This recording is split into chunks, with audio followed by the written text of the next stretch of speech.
विश्वासियों के जीवन में आंधी तूफान। और आज हम इस विषय के अंतर्गत राजा हिजकिय्याह के विषय में देखेंगे।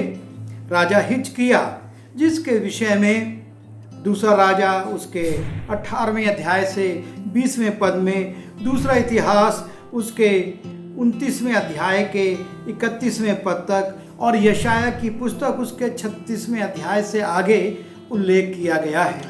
3 स्थानों पर इस व्यक्ति का उल्लेख है और इसकी शुरुआत हम करते हैं दूसरा राजा उसके 18वें अध्याय से, जहाँ पर लिखा है, एला के पुत्र इस्राएल के राजा होशे के 3रे वर्ष में यहूदा के राजा आहाज का पुत्र हिजकिय्याह राजा हुआ।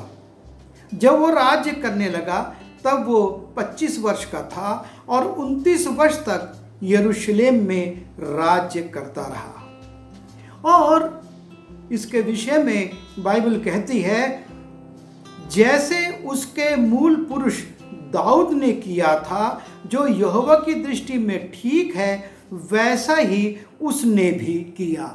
हिजकिय्याह के विषय में बाइबल बताती है कि ये अपने मूल पुरुष दाऊद के समान परमेश्वर के सामने ईमानदार रहा और परमेश्वर के भय में बढ़ता रहा। और तब वो देखता है कि देश में कुछ गलतियां हैं। लिखा है, और पीतल का जो सांप मूसा ने बनवाया था उसको उसने इस कारण चूर चूर कर दिया कि उन दिनों तक इस्राएली उसके लिए धूप जलाते थे। वो सांप जबकि इस्राएली मिस्र से आ रहे थे और उन्होंने परमेश्वर के विरुद्ध बलवा किया और परमेश्वर ने जहरीले सांप उनके बीच में भेज दिए और उस सांपों से इस्राएली मरने लगे। और जब उन्होंने परमेश्वर की दुहाई दी तो परमेश्वर ने मूसा से कहा कि एक पीतल का सांप बनाकर उसको ऊंचे पर टांग दे, और जिसको भी सांप ने काटा है और यदि वो उस सांप को जो ऊपर टंगा हुआ है देख लेगा तो बच जाएगा। और बहुत लोग उसको देखकर बच गए और तब से लेकर हिजकिय्याह के काल तक वो सांप वहाँ पर एक चिन्ह के रूप में टंगा हुआ था। लेकिन लोग उसके आगे धूप जलाने लगे और इसलिए हिजकिय्याह, जो कि दाऊद के समान परमेश्वर के भय में चलता था, उसने उसको चूर चूर कर दिया, उसको समाप्त कर दिया, उसके अस्तित्व को मिटा दिया। और आगे लिखा है, वो इस्राएल के परमेश्वर यहोवा पर भरोसा रखता था और उसके बाद यहूदा के सब राजाओं में और उसके बराबर कोई ना हुआ और ना उससे पहले भी ऐसा कोई राजा हुआ था। वो यहोवा से लिपटा रहा और उसके पीछे चलना ना छोड़ा, और जो आज्ञाएं यहोवा ने मूसा को दी थी उनका वो पालन करता रहा। इसलिए यहोवा उसके संग रहा और जहां कहीं वो जाता था वहां उसका काम सफल होता था। और इस प्रकार से हिजकिय्याह के विषय में लिखा है कि वो परमेश्वर की आज्ञाओं को मानता था, उनका पालन करता था और परमेश्वर की इच्छा के अनुसार चलता था और परमेश्वर भी उसके कामों को सफल करता था। और परमेश्वर की संगति में बढ़ते हुए, परमेश्वर के साथ साथ चलते हुए राजा हिजकिय्याह को 14 वर्ष हो गए। और तब हम देखते हैं 14वें वर्ष में उसके जीवन में एक आंधी तूफान आता है। लिखा है, हिजकिय्याह राजा के 14वें वर्ष में अश्शूर के राजा सन्हेरीब ने यहूदा के सब गढ़वाले नगरों पर चढ़ाई करके उनको ले लिया। हिजकिय्याह राजा के 14वें वर्ष में सन्हेरीब यहूदा के सब गढ़वाले नगरों को ले लेता है। और तब जब ये विपत्ति आती है, इसका तोड़ राजा हिजकिय्याह अपनी बुद्धि से निकालता है। और वो कहता है, तब यहूदा के राजा हिजकिय्याह ने अश्शूर के राजा के पास लाकीश को कहला भेजा कि मुझसे अपराध हुआ, मेरे पास से लौट जा और जो भार तू मुझ पर डालेगा उसको मैं उठाऊंगा। तो अश्शूर के राजा ने यहूदा के राजा हिजकिय्याह के लिए 300 किक्कार चांदी और 30 किक्कार सोना ठहरा दिया। और इस प्रकार से राजा हिजकिय्याह अश्शूर के राजा सेनारीब से एक समझौता करता है। उससे कहता है कि मैंने तेरे विरुद्ध अपराध किया है और अब मेरे पास से लौट जा, लेकिन जो भी तू दंड ठहराएगा उसको मैं भर दूंगा। और तब 300 शेकेल चांदी और 300 किक्कार, शेकेल नहीं, किक्कार चांदी और 30 किक्कार सोना दंड ठहराया जाता है।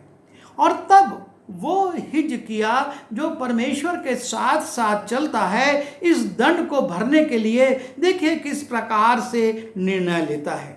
तब जितनी चांदी यहोवा के भवन और राजभवन के भंडारों में मिली, उन सबको हिजकिय्याह ने उसे दे दिया। वो परमेश्वर के भवन से और राजभवन से चांदी निकालता है और सेनारीब को भिजवा देता है। उस समय हिजकिय्याह ने यहोवा के मंदिर के किवाड़ों से और उन खंभों से भी जिन पर यहूदा के राजा हिजकिय्याह ने सोना मढ़ा था, सोने को छीलकर अश्शूर के राजा को दे दिया। और इस प्रकार से जो कार्य पहले उसने परमेश्वर के लिए किया था, जो सोना मढ़वाया था, उसको छीलकर अब फिर से अश्शूर के राजा को दे दिया। बड़े आनंद के साथ परमेश्वर की संगति में 14 वर्ष बीते, लेकिन जब 14वें वर्ष में विपत्ति आई तो हिजकिय्याह गड़बड़ा जाता है। वो डवाडोल हो जाता है और सोचता है कि मैं अपनी बुद्धि से इस राजा से समझौता कर लूं। और तब वो उससे बातचीत करता है और जो दंड ठहराया जाता है वो हर किसी भी रीति से, परमेश्वर के भवन से, परमेश्वर के भवन के किवाड़ों से, जहाँ से भी वो उसको पूरा कर सकता था, उसने पूरा करके राजा सेनारीब को भेज दिया। लेकिन हम देखते हैं मानवीय प्रयास कितना खोखला होता है, वो तत्कालिक होता है। और यहाँ पर लिखा है कि तो भी अश्शूर के राजा ने तंतान, रबसारीस और रबशाके को की बड़ी सेना देकर लाकीश से यरूशलेम के पास हिजकिय्याह के विरुद्ध भेज दिया। सो वे यरूशलेम को गए और वहां पहुंचकर ऊपर के पोखरे की नाली के पास धोबियों के खेत की सड़क पर जाकर खड़े हो गए। उसने प्रयास किया, लेकिन उसका प्रयास व्यर्थ हो गया। अश्शूर के राजा ने और बड़ी सेना उसके पास भेज दी, और जब वो सेना भेजता है तब बड़ी अपमानजनक चिट्ठी भी वो भेजता है कि तुम जाओ और उससे कहो। और तब हम देखते हैं कि मानवीय प्रयास के असफल होने पर ये राजा दूसरा प्रयास करता है। और जब हम दूसरा राजा उसके 19वें अध्याय के पहले पद को देखते हैं तो वहाँ पर हम जाते हैं और पाते हैं कि किस प्रकार से इसने पहले परमेश्वर के पास अपने आप को दीन किया। लिखा है, जब हिजकिय्याह राजा ने ये सुना तब वो अपने वस्त्र फाड़ टाट ओढ़कर यहोवा के भवन में गया। पहले तो उसने यहोवा के भवन से चांदी सोना निकालकर दे दिया कि समझौता हो जाए, लेकिन जब उसने धोखा खाया तब उसकी आत्मिक आंख खुली। और लिखा है, जब हिजकिय्याह राजा ने यह सुना तब वो अपने वस्त्र फाड़ टाट ओढ़कर यहोवा के भवन में गया। पहला काम जो उसने किया और वो ये है कि वो यहोवा के भवन में गया। और लिखा हुआ है, जब हम यशाया उसके 37वें अध्याय के 14वें और 15वें पद को इस पत्री को जो कि अश्शूर के राजा ने हिजकिय्याह को भेजा था, उस पत्री को हिजकिय्याह ने दूतों के हाथ से लेकर पढ़ा। तब उसने यहोवा के भवन में जाकर उस पत्री को यहोवा के सामने फैला दिया और यहोवा से ये प्रार्थना की। वो जो अश्शूर का राजा पत्र भेजता है उसको भी ले जाता है और परमेश्वर के भवन में सामने बिछा देता है कि परमेश्वर देख कैसी अपमानजनक बातें ये राजा ने मेरे विरुद्ध लिखी हैं, और ना सिर्फ मेरे विरुद्ध लेकिन तेरे विरुद्ध भी, क्योंकि उसने कहा था कौन सा ऐसा देवी देवता है जिसने कि अश्शूर के हाथ से अपनी प्रजा को बचाया हो। तो ये ना कहना कि यहोवा तुमको बचाएगा, यहोवा नहीं बचा सकेगा, क्योंकि अश्शूर के राजा से किसी देवी देवता ने अपनी प्रजा को बचाने में सफलता हासिल नहीं की है। तो ये पत्र लेकर हिजकिय्याह परमेश्वर के भवन में जाता है, बिछा देता है और उसको से प्रार्थना करता है। और दूसरा काम जो वो करता है, और लिखा है उसने एलियाकीम को जो घराने के काम पर था और शेबना मंत्री को और याजकों के पुरनियों को जो सब टाट ओढ़े हुए थे, आमोस के पुत्र यशायाह भविष्यवक्ता के पास भेज दिया। और इस प्रकार से वो परमेश्वर के दास के पास भी अपने दूतों को भेजता है। मैं तो प्रार्थना कर रहा हूं, लेकिन परमेश्वर के दास से पूछो। और तब वो अपने खास लोगों को, शेबना मंत्री, याजकों के पुरनियों और राजघराने पर काम करने वालों को यशायाह के पास भेजता है। और उन्होंने उससे कहा, हिजकिय्याह यूं कहता है, आज का दिन संकट और उल्हाने और निंदा का दिन है। और वो सारी बातों को बताता है कि किस प्रकार से राजा ने उसके विरुद्ध, अर्थात अश्शूर के राजा ने उनके विरुद्ध बातें कही हैं। और तब हम देखते हैं कि यशायाह उनको प्रत्युत्तर देता है। जब हम यशायाह उसके 37वें अध्याय के 21वें पद को देखते हैं, लिखा है, तब आमोस के पुत्र यशायाह ने हिजकिय्याह के पास ये कहला भेजा कि इस्राएल का परमेश्वर यहोवा यूं कहता है, तूने जो अश्शूर के राजा सन्हेरीब के विषय में मुझसे प्रार्थना की है, उसके विषय यहोवा ने ये वचन कहा है। और तब परमेश्वर कहता है कि इसलिए अश्शूर के राजा के विषय परमेश्वर यूं कहता है, इस नगर में वो प्रवेश ना करने पाएगा, वरन इस पर एक तीर भी मारने ना पाएगा, और न वो ढाल लेकर इसके सामने आने पाएगा, और न इसके विरुद्ध दमदमा बांधने पाएगा। जिस मार्ग से वो आया है उसी मार्ग से वो लौट भी जाएगा, इस नगर में प्रवेश करने ना पाएगा, यहोवा की ये वाणी। और इस प्रकार अश्शूर के राजा ने 1,85,000 सैनिकों के साथ उसके देश को घेर लिया था और यरूशलेम को घेर लिया है। लिखा हुआ है यशायाह 37:36 में, तब यहोवा के दूत ने निकलकर अश्शूरियों की छावनी में 1,85,000 पुरुषों को मारा, और भोर को जब लोग सवेरे उठे तब क्या देखा कि लोथ ही लोथ पड़ी है। तब अश्शूर का राजा सन्हेरीब चल दिया और लौटकर नीनवे में रहने लगा। वहाँ वो अपने देवता निम्रोक के मंदिर में दंडवत कर रहा था कि इतने में उसके पुत्र अद्रमेलेक और शरेसेर ने उसको तलवार से मार डाला और अरारात देश में भाग गए। और इस प्रकार से जो हिजकिय्याह के जीवन में तूफान आ गया था वो शांत हो गया परमेश्वर की सहायता से। पहले उसने अपनी बुद्धि लगाने की कोशिश की थी, लेकिन वो असफल हो गया, और तब वो परमेश्वर के पास जाता है, उस निंदा पत्र को रख देता है, और यशाया से निवेदन करता है और यशाया भी उसके लिए प्रार्थना करता है। और इस प्रकार से बिना लड़े वो 1,85,000 सैनिकों को मार देता है। परमेश्वर का दूत उसके लिए खड़ा होता है और ये तूफान निकल जाता है और उसके बाद फिर से एक विजयी जीवन हिजकिय्याह जीने लगता है। लेकिन 38वें अध्याय में फिर एक तूफान आता है। पहले सांसारिक तूफान आया था और अब उसके शरीर में एक तूफान आ जाता है, एक बीमारी आ जाती है और इतनी भयंकर आती है कि उसका परिणाम केवल मृत्यु है।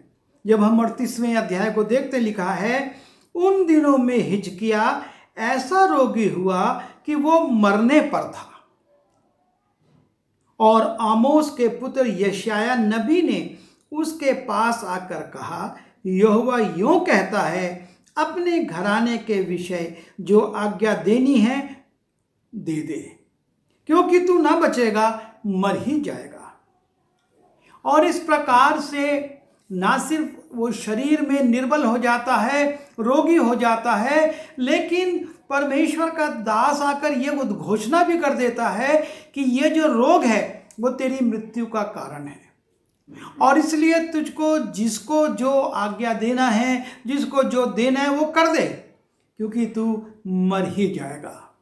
और इस आंधी तूफान में भी हिजकिय्याह अपना ध्यान परमेश्वर की ओर लगाता है। और लिखा है कि तब हिजकिय्याह ने भीत की ओर मुंह फेंककर यहोवा से प्रार्थना करके कहा। रोग का उसने शायद बहुत सारा वैद्यों से इलाज कराया हो, लेकिन जब ये उद्घोषणा हो गई कि ये रोग तेरी मृत्यु का कारण बनेगा, लिखा है कि वो भीत की ओर अर्थात संसार की ओर से हटाकर वो उस दीवार की ओर जिस पर कुछ नहीं है अर्थात परमेश्वर की ओर अपना मुंह करके प्रार्थना करता है और कहता है, हे यहोवा, मैं विनती करता हूँ, स्मरण कर कि मैं सच्चाई और खरे मन से अपने को तेरे सन्मुख जानकर चलता आया हूँ। और हिजकिय्याह अपने उन तमाम धार्मिक क्रियाकलापों और जो उसने अपना जीवन जिया था उसके विषय में परमेश्वर से क्लेम करता है कि मैं अपने को तेरे सन्मुख जानकर चलता आया हूँ और जो तेरी दृष्टि में उचित था वही करता आया हूँ। और हिजकिय्याह का जीवन जिस प्रकार से था वो एक अच्छा जीवन जी रहा था। उसके विषय में हमने देखा था कि दाऊद के समान उसका भी स्वभाव था, उसका चरित्र था और न उससे पहले और न उसके बाद कोई ऐसा राजा हुआ जो इस प्रकार का धार्मिक जीवन जीता रहा हो।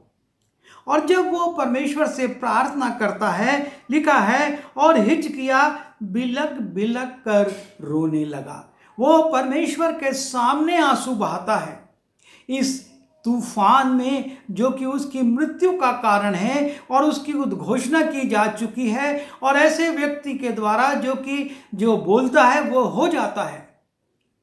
यशायाह ने कहा था कि तू मर ही जाएगा और तब हिजकिय्याह परमेश्वर से प्रार्थना करता है और बिलक बिलक कर रोता है। और तब लिखा हुआ है, तब यहोवा का ये वचन यशायाह के पास पहुंचा, जाकर हिजकिय्याह से कहे कि तेरे मूल पुरुष दाऊद का परमेश्वर यहोवा यूं कहता है, मैंने तेरी प्रार्थना सुनी और तेरे आंसू देखे हैं।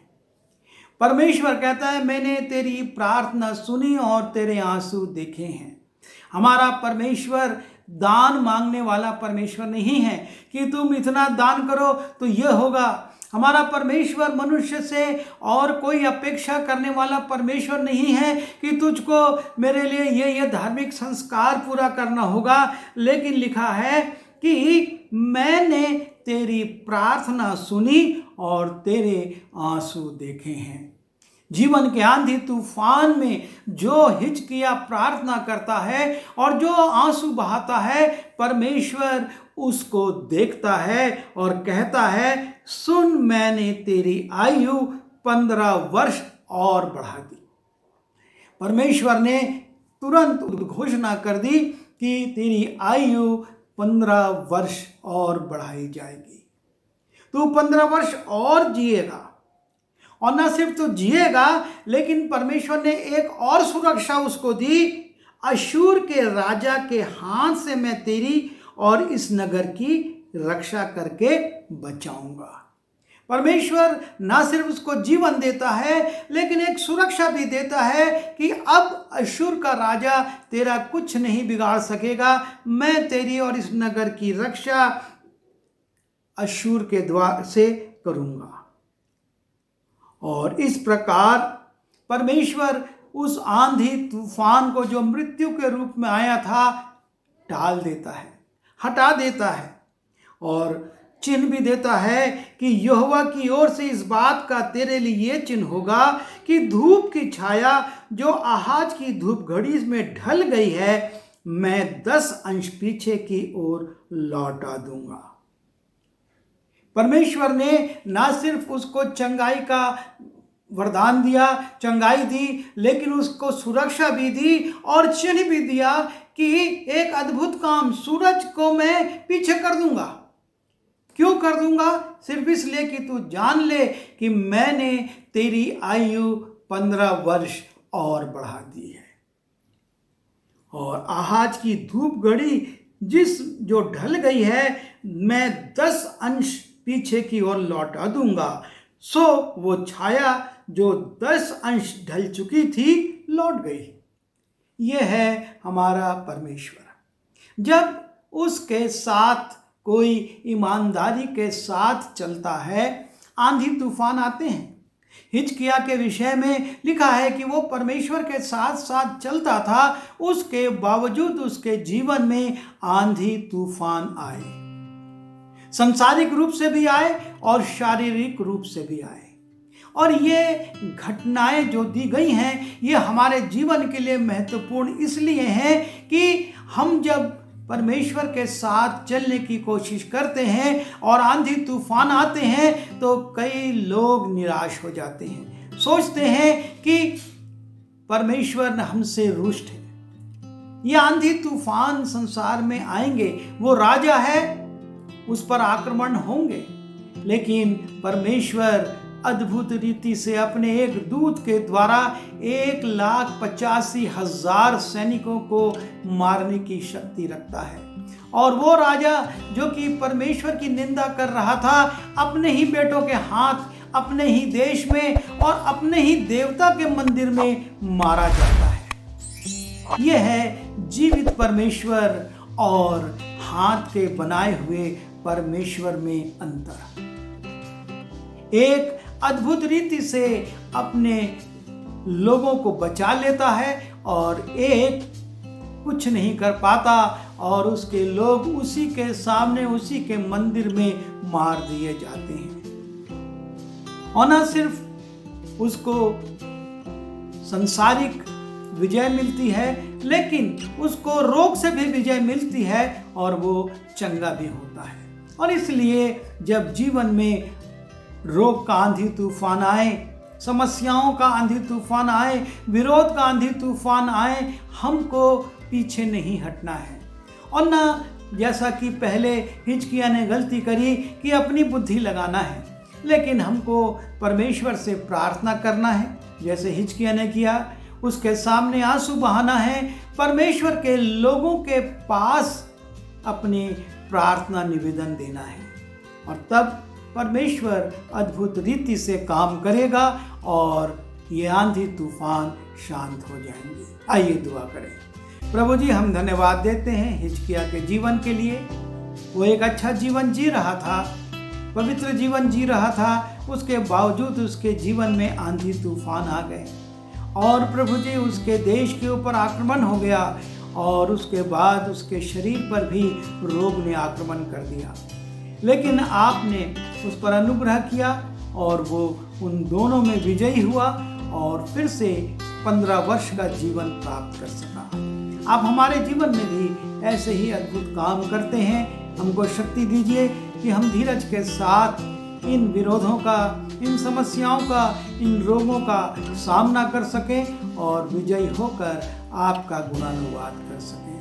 विनती यीशु मसीह के नाम से मांगते हैं, आमीन।